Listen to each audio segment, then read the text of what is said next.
That's why this entire love magic topic can't be told just as spooky fun, because historically it sits at the crossroads of longing and exploitation. From a paranormal perspective, what matters isn't whether the spells worked. It's that belief itself created a vulnerability strong enough to override logic and self-protection, right? So you're willing to spend $80,000. Man, I wish I had $80,000 to spend on something. Maybe someday.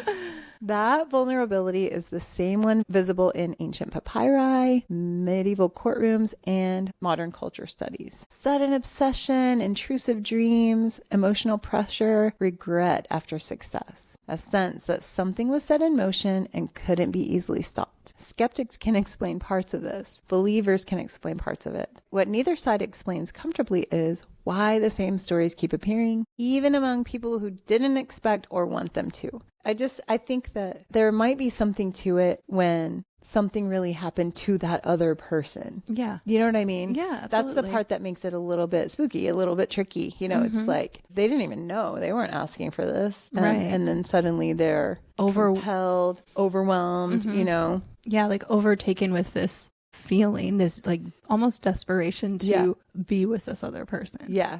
I think that's where it gets a little like, uh-oh.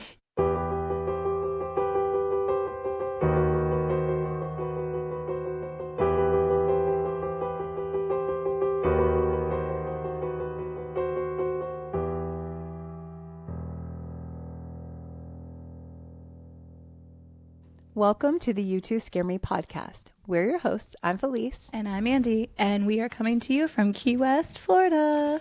Yes, we are. So we have exciting news. We are going to the Coastal Haunt Paracon this summer in Brunswick, Georgia. Yes, we are so excited. Yes. It is July 25th and 26th. It's supposed to be one of the South's largest paranormal events. Yes, there's going to be a lot of stuff there. There's going to be... Oh, and also we're not just going. Oh, true. Okay. We're going to be vendors. Yay! Yeah, we get to meet our friend Ashley from Ghost Gossip podcast. And so that's really exciting. And also we're going to be having some cool merch.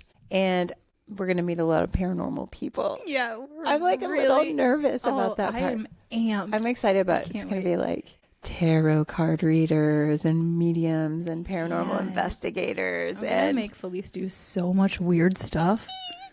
It's going to be great. Oh my gosh. It's going to be fun. So I'm really excited. I can't wait. And it's another opportunity for a girls trip. Woohoo! And you then know, Felice that's our favorite. informed me today. She's like, we're going to have to drive. And I said, Oh, road darn. trip. Couple days in the car with some good tunes. Oh, man. That sounds It's going to be terrible. awesome. Yeah. I can't wait. Oh my gosh. I love a road trip. It's going to be super fun. Yeah. Oh. So can't wait. So, yeah, you guys should all come. Yeah. Come meet us. Yeah. If you are anywhere nearby, come. Yeah, it's right over the Florida border, just a little over. Yeah. And some of my Jacksonville friends should come for sure. And if you're in spooky Savannah, come on over anywhere. I know, anywhere. Maybe we can make a little side trip to Savannah. I think we definitely should. Yes, we do have some podcast friends there. Yes. So, yeah. What you got going on? What else has been? Oh, I have this really scratchy, sexy voice right now because of my allergy attacks I'm currently experiencing. Oh, so that's exciting. Bear with me. We're dealing with a bit of a wheeze situation, but don't worry. If you hear the wheeze, so sorry. Right now, if you have listened to our podcast before and you like it, which we hope you do, will you please take a second to write us a great review and give us an amazing rating on whatever platform you're listening or watching on? It's super helpful to us. Those reviews are really helpful to us. And then also, we just want to know what you're thinking. You know, our friends tell us what they think, but we want to know the real deal. So it's fine. Please give us a rating. Yeah. A good one. no, whatever. An honest rating. Yeah. But a good one. And also like a really lovely review. Yes. Because it warms our little hearts. It does. We love it. If this is your first time tuning in, hey there. We're just two spooky girls who love to hear and tell stories about the paranormal, the spiritual, the creepy, and the unusual. But don't worry, we respect the forces that make things go bump in the night, and we know to keep a safe distance. We are fully aware that we don't know anything or really understand what's happening with any of this stuff. We also make sure to laugh to keep it light as we work our way through the spooky. We hope to bring you stories that make you question everything and give you a chill. A quick warning before we begin. This podcast is for entertainment purposes only. Our tales are drawn from folklore, history, and reported experiences, but we don't claim them as fact. Some stories may include sensitive topics, so listener discretion is advised. Dive into the shadows with us as we bring you haunting tales in this episode of the You Two Scare Me podcast. Shall we dive in? What if the strongest paranormal force isn't a ghost or a curse, but love itself? Ooh. And what if trying to control it is the one thing people have never stopped doing across cultures and time periods? Love spells are one of those topics that make people uneasy in a very specific way. Ooh. I'm intrigued. Ghosts are fine. Haunted houses are fine. Even curses feel distant somehow. But love spells hit closer to home because they aren't about fear. They're about desire and control. Did you use one on Bill? He'll never know. Those are things that everyone understands. And we all know how quickly things can get out of hand when they take over.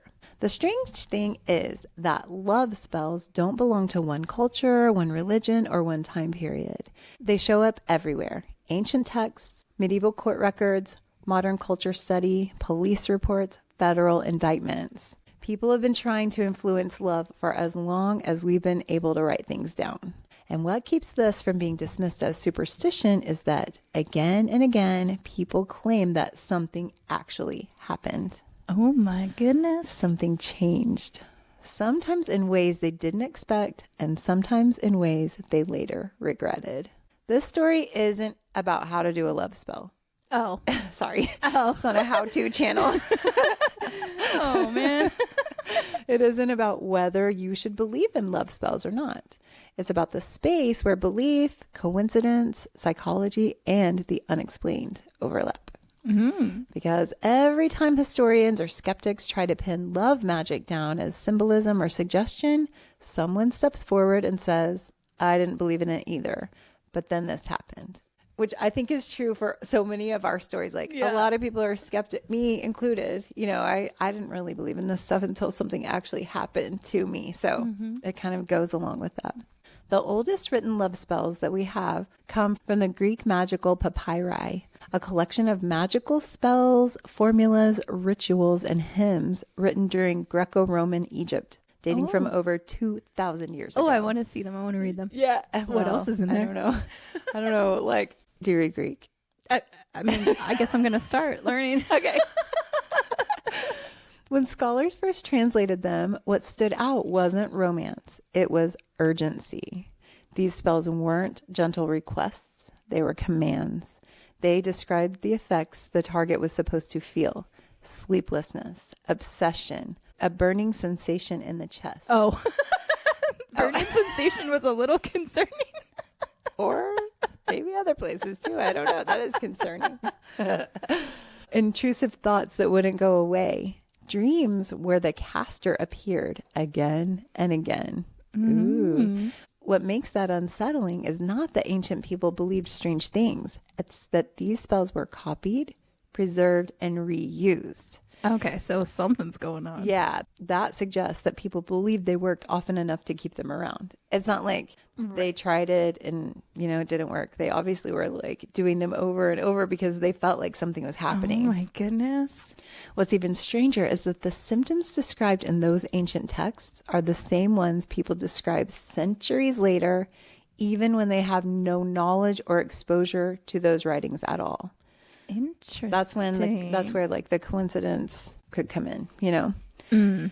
Skeptically, that could be explained as universal human responses to desire and loss. But the pattern becomes harder to ignore when the same effects are described by both the person casting the spell and the person it was meant for, independently without comparing notes. So it's one thing if the spellcaster is feeling stuff, but if the person that gets the spell cast on them starts having some effects and they didn't even know they had a love spell. One day they wake up and they're like, wow, that Felice. Yeah. Oh my Woo, gosh. woo. I cannot get her off my Smoking. mind. So that pattern shows up again in medieval England, where love magic wasn't just whispered about. It was taken seriously enough to be prosecuted.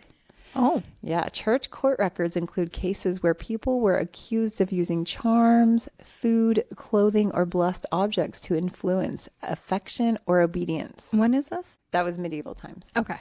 Medieval England. So they were using them to influence affection or obedience inside relationships, which we hate that word in a relationship. I did not say that in my wedding vows. You did it. Oh, no. You're not going to obey, Ryan. No. I was like, we will not say that. Like, absolutely. One documented case involved a woman accused of washing her husband's shirt in holy water to make him compliant. Oh, we'll have to try that. Let us know how it works.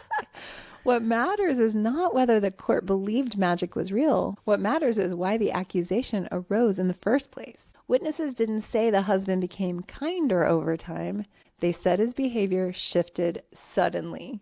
They described it as unnatural compliance. Oh.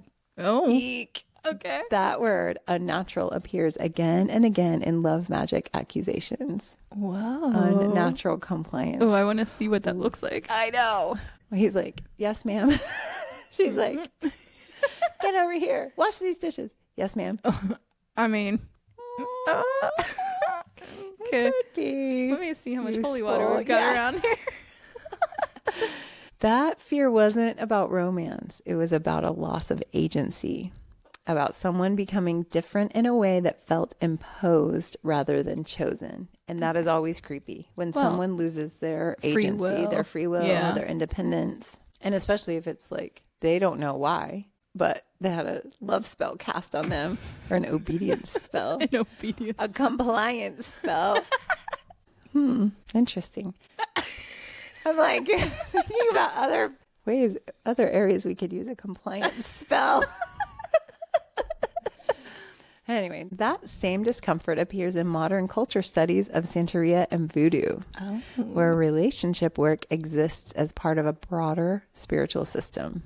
In one documented Voodoo account, a woman sought help after her partner abruptly left. She didn't ask for obsession, she asked for clarity, and for his return if love was still present. According to the account, within days the partner returned, visibly distressed, claiming he had been plagued by dreams and intrusive thoughts of her.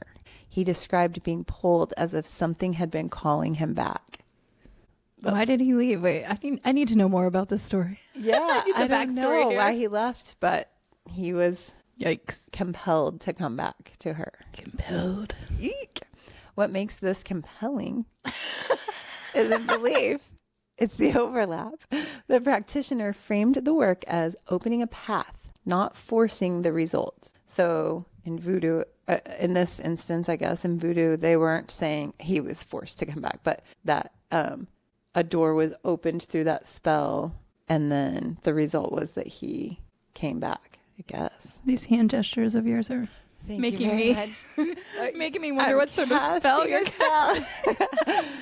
And yet, both people independently described the same internal experiences, the same dreams, the same pressure. You have So a the question? lady or the woman casting the spell also is having these dreams? Yeah. Yeah, Interesting. it is. Now, psychology can explain some of that, but it doesn't easily explain synchronized imagery or shared emotional narratives when the people involved haven't spoken. Right? So they're Yeah. sharing this experience and they don't even know that until after. My question is, who wants that kind of love or relationship? I guess, yeah. Have you ever been in one of those relationships where you are just all in, but that person is super flawed, but you can't? Can't let go. Yeah. Yeah, and that's actually like also your flaw. Right. It turns out. Right. Yeah. You know, Yeah. Like I have a friend who constantly seeks to fix others. You Yeah. know, Yeah. a bleeding heart of a friend who He's always trying to help and just does really poorly, you know? Yeah. I guess that's probably where this starts. You want something that's not quite what you have, and you want to see if you can fix it Yeah. in a magical way or in an easy way. And you can't fix somebody. You can't change someone. But maybe you can make them do weird stuff. Maybe you can make them compliant. Similar accounts appear in studies of binding rituals within Santeria contexts. Clients have reported that their partners returned after separation, but not as they remembered them. The language used in interviews is strikingly consistent. They say the person came back too attached, too dependent, emotionally unstable, or unlike themselves. Oh, they're like Yikes. obsessed. Yeah, that is scary. Yeah. Several people expressed regret, saying they felt responsible for something that no longer felt like love. Ooh. So they did this, what did they call it? Binding ritual. Mm-hmm. And then it was maybe too intense. And then they were like, whoops, that was a mistake. It reminds me of the movie The Craft when they do spells, but it always goes way too far. Way too far, or in a way that they didn't intend. And it comes back to them, right? Yeah. Because that's what they told them, right? Like anything you do comes back to you threefold or something. Yeah. Mm-hmm. Yeah, that's why I don't like to mess with this kind of stuff. At all. Well, that's one of many reasons. That's why. That's one of many reasons. This kind of stuff is like pretty spooky to me. Agree. But from a skeptical standpoint, this could be projection or guilt reshaping memory. So like, oops, I did this thing and now I feel bad about it. And now I'm perceiving the world in a different way. From an unexplained standpoint, it echoes fears that go back hundreds of years. The idea that something can return changed. That love, once manipulated, doesn't always come back clean. That's spooky when you think about it, you know, which I think if that's real, like if you could really do some kind of magic spell on someone, there's no way that it would come back right, you know? Right. Because you're messing with someone's emotions and their person, like their own humanity. If whatever you did is changing them or changing the way that they think or feel without them knowing about it. Right. You know what I mean? And I think love is such a deeply felt and experienced emotion that you can't force that in any sort of way. No, it's something that you have to decide on your own. Yeah. Right. And when the moment's right, like 10 years later, then, you know, you get back together and everything's great. That's right. Oh my gosh. I love an enduring love story. No love spells were used in the creating of this love story. Right. Sure. That fear that love doesn't come back clean becomes even stronger in accounts involving spirit-based love magic. In Mexican folk Catholicism and brujeria traditions, there are documented accounts involving the invocation of restless spirits to pressure a target emotionally. Ooh. Yeah. They're like, great grandma's going to come and be like, fall in love with Feliz. Please, no, thank you.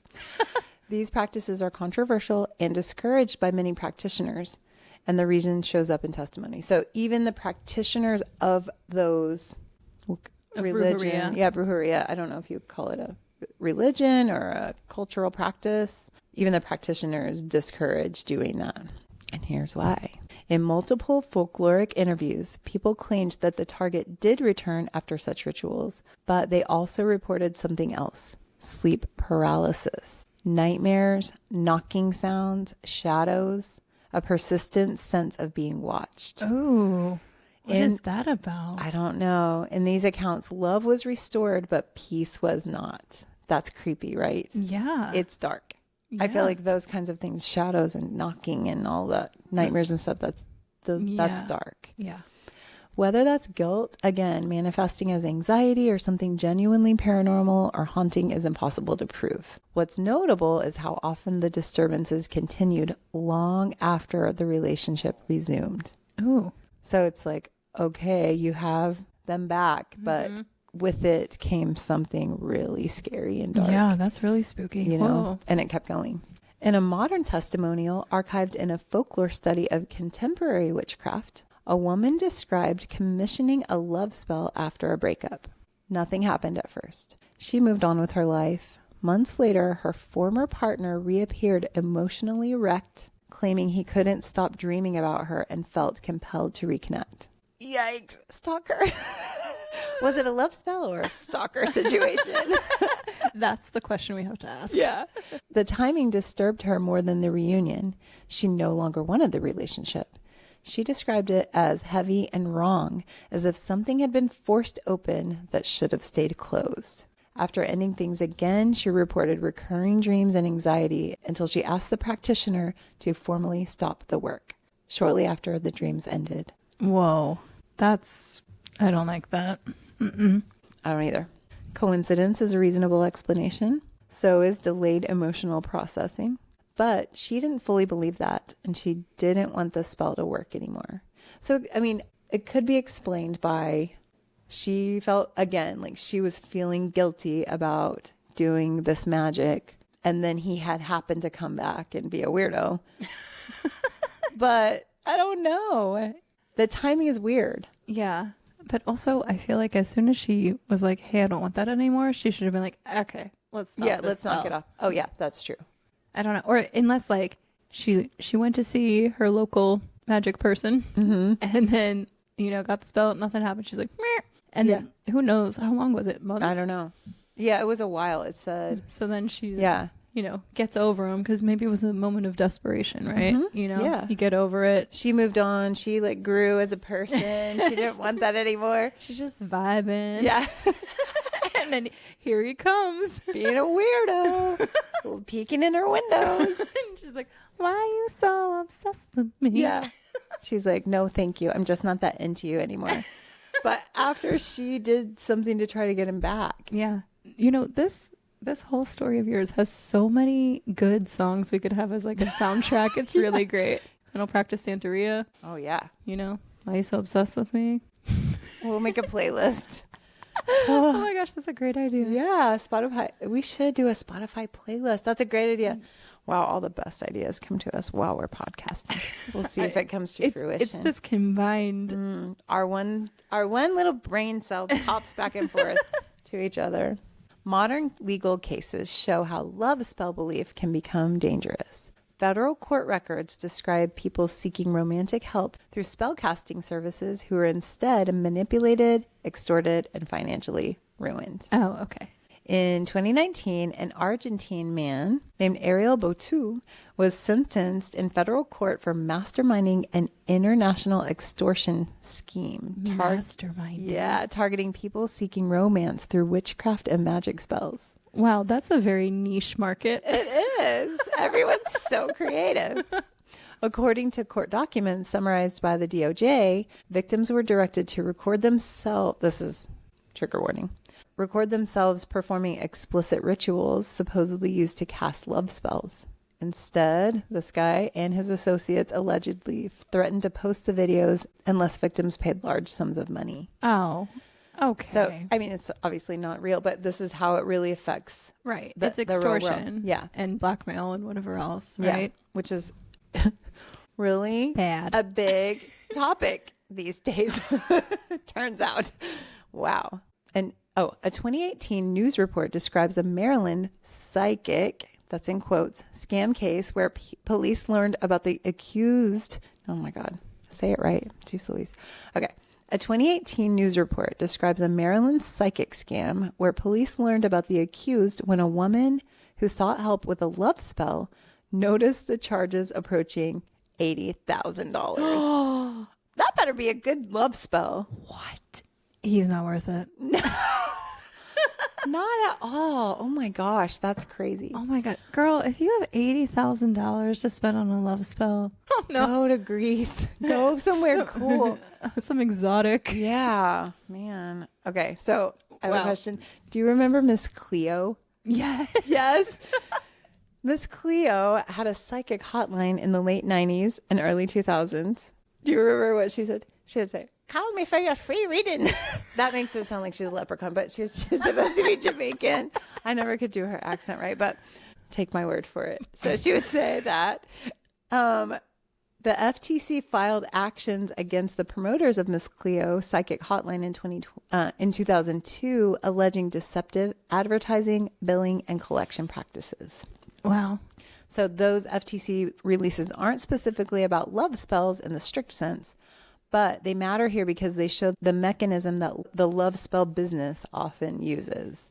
They promise relief and certainty, and they keep you paying. So don't be paying for love spells, especially online. Don't be going to Etsy. There's like witches on Etsy. Did you know that? Yes. You can like go on Etsy and get a I did know love that. spell. Did you do it? Did you? I did a podcast love spell, so you would just only want to podcast with me. Oh my God, it's working. That's actually really sad though, because they're preying upon desperate people, right? Yeah, of course.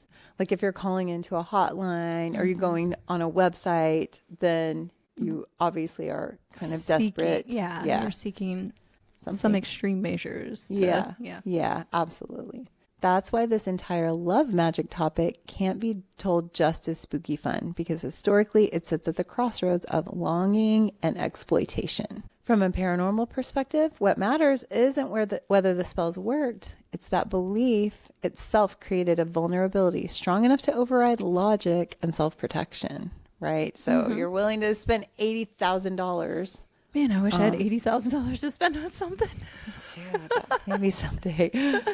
That vulnerability is the same one visible in ancient papyri, medieval courtrooms, and modern culture studies. So, where does the unexplained live in all of this? It lives in the repetition. Across cultures and centuries, people describe the same effects: sudden obsession, intrusive dreams, emotional pressure, regret after success, a sense that something was set in motion and couldn't be easily stopped. Skeptics can explain parts of this. Believers can explain parts of it. What neither side explains comfortably is why the same stories keep appearing, even among people who didn't expect or want them to. There might be something to it when something really happened to that other person. Yeah. You know what I mean? Yeah, absolutely. That's the part that makes it a little bit spooky, a little bit tricky. If they didn't even know, they weren't asking for this. Right. And then suddenly they're like compelled, overwhelmed, you know? Yeah, like overtaken with this feeling, this like almost desperation to be with this other person. Yeah. I think that's where it gets a little like, uh-oh. Yeah, especially because it usually starts with they left. Right? Right. I mean, there's a reason you go and try to get somebody to do a love spell. It's because that other person didn't want to be with you anymore. Or in the first place. So that's the kicker. Love spells exist at a dangerous crossroads between hope and control, between desire and entitlement, between coincidence and something we don't fully understand. If they never worked at all, they wouldn't survive for thousands and thousands of years. And if they always worked cleanly, no one would warn against them. We'd all be doing it, right? So maybe the real mystery isn't whether love spells work. Maybe it's why love makes people willing to gamble with forces they don't understand. I think that's the real question, right? Oh, I'm so crazy in love. Right? So crazy in love. And maybe the most paranormal thing of all is how often the universe seems to answer, just not in the way anyone expected. Ooh. Well, I don't think I would do a love spell.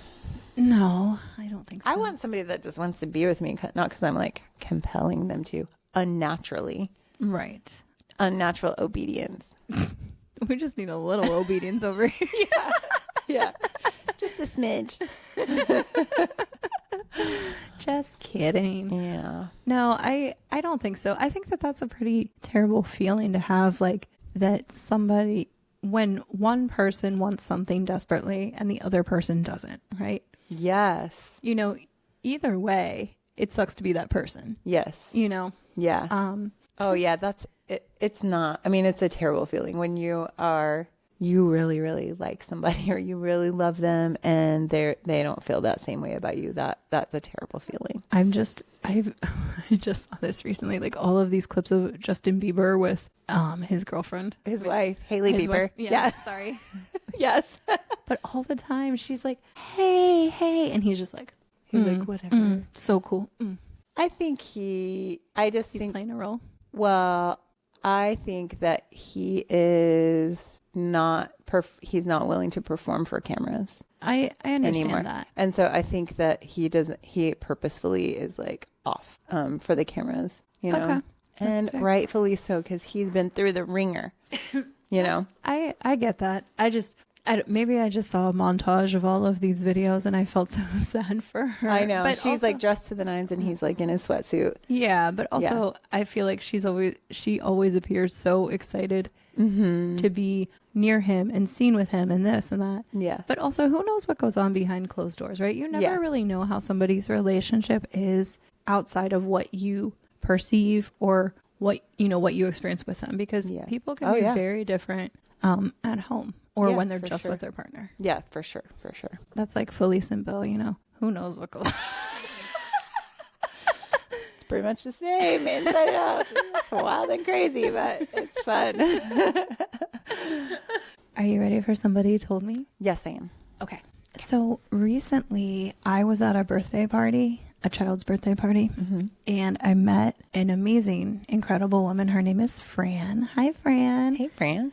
And she is now the owner of a place in town, and I don't know that she would want me to say the name of it or not. And if I get approval from her later, then we'll tell you.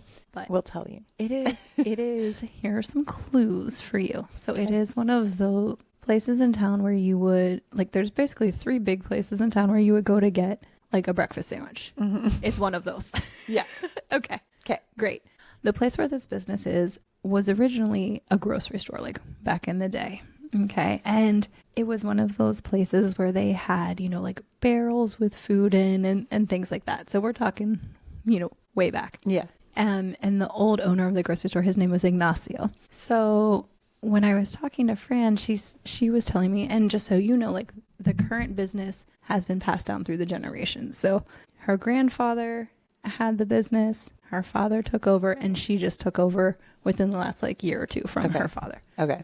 So she started off by telling me, she said, well, Ignacio's still there.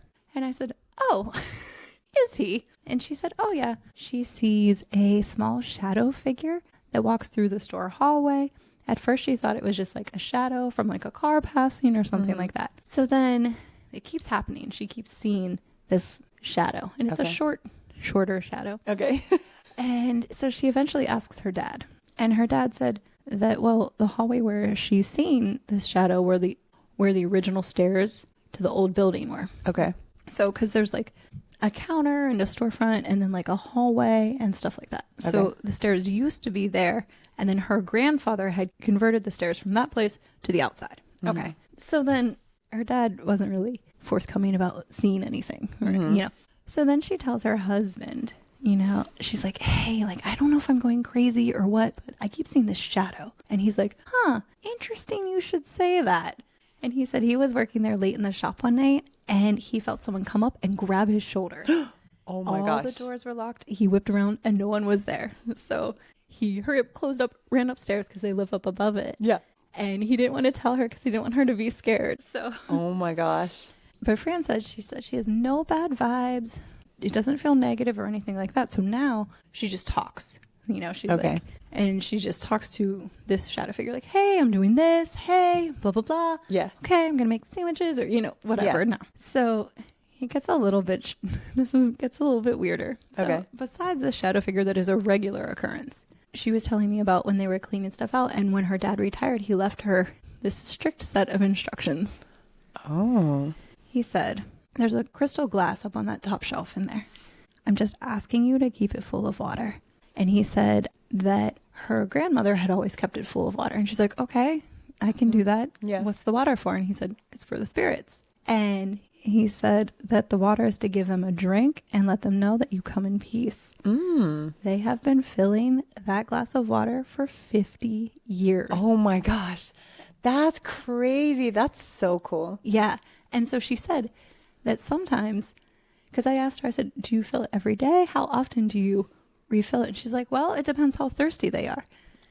And I was like, okay, and she's like, I don't think, she said, sure, some of it probably evaporates, but it's a glass of water. Yeah. And she said, and sometimes it drops down and They never let it get empty. No way. And she said, it could evaporate, but she's pretty sure that sometimes they drink it. And I was like, what? That's wild. But then sometimes they also fill it with holy water. So when activity ramps up, when there's weird things going on, like things are falling, they see the shadow more, there's noises, they'll fill it with holy water. Oh. And anytime things are like ramping up like that, somebody will say, check the water. And it's always like almost gone. Oh my gosh. She told me about one particular incident where 2 of her workers were in the back area, and there were 2 female workers, and they heard behind them like a man's like rumbly voice, but couldn't like make it out, almost like he was like, you know, like that. And so they were freaking out, and then these cups fell down on them. And then so they ran out screaming, and they were like, check the agua. It needs to be filled. So they filled it. That is wild. Whoa. Isn't that crazy? Did they say that do different things happen when they fill it with holy water versus just regular? She just said that they fill it with holy water when things are like as a increasing. as a response to that. Yeah, but that sometimes it's just regular water, and whatever, but yeah. Oh my gosh. But she said she sees the shadow like all the time. Whoa. And so she'd let us go in there with our She said she toys. would. She said she would. Friend, we want to come visit you. I know, it's so cool. Wow. But she's not at all like scared or anything of it. Well, I mean, if it's been happening forever. Well, and then that it makes me wonder though, because so it was a grocer or grocery store or whatever, way back in the day. And then it's been in her family all these years, but like what all have people experienced, and how did the water thing begin? Who started that? And I don't know. That's pretty crazy. Yeah. Well, also it's in a part of town that's has very old buildings too. So it might not even necessarily have to be something to do with that building. It could be next door or that's around true. there or whatever. You know what I mean? The island is small. The island is small. The island is small, and that area is very old. Yeah. Wow. Isn't that oh my cool? gosh. Thanks for sharing that. That's an awesome story. And thanks so much, Fran. That was awesome. Yes. I'm trying to make Fran like one of our new best friends. Oh, I love that. Yeah, let's do it. And speaking of best friends, hey friends, thanks so much for listening to this episode of the You Two Scare Me podcast. Have you checked out our website, you2scaremepodcast.com? You can find blog posts about our episodes, cool photos of us, and links to buy our spooky gear. There's some new additions. Yes. Listeners, do you like what you hear? Help us reach more ears by sharing the show with your fellow weirdos, subscribing to our YouTube channel, and joining our Patreon. You can also help us by rating and reviewing us on Apple, Spotify, YouTube, or wherever you get your podcasts. Don't forget to check out our social media. Find us on Instagram at you2scareme_podcast or on our Facebook page, You2Scare You can even follow us on TikTok. Just search You2Scare podcast. No spaces. Remember to send us your own spooky stories like Fran for our Somebody Told Me segment at you2scaremepodcast@gmail.com. That's YOUTWO scaremepodcast@gmail.com. Thanks for wandering through the shadows with us. Until next time, stay curious and beware what lurks beyond the light.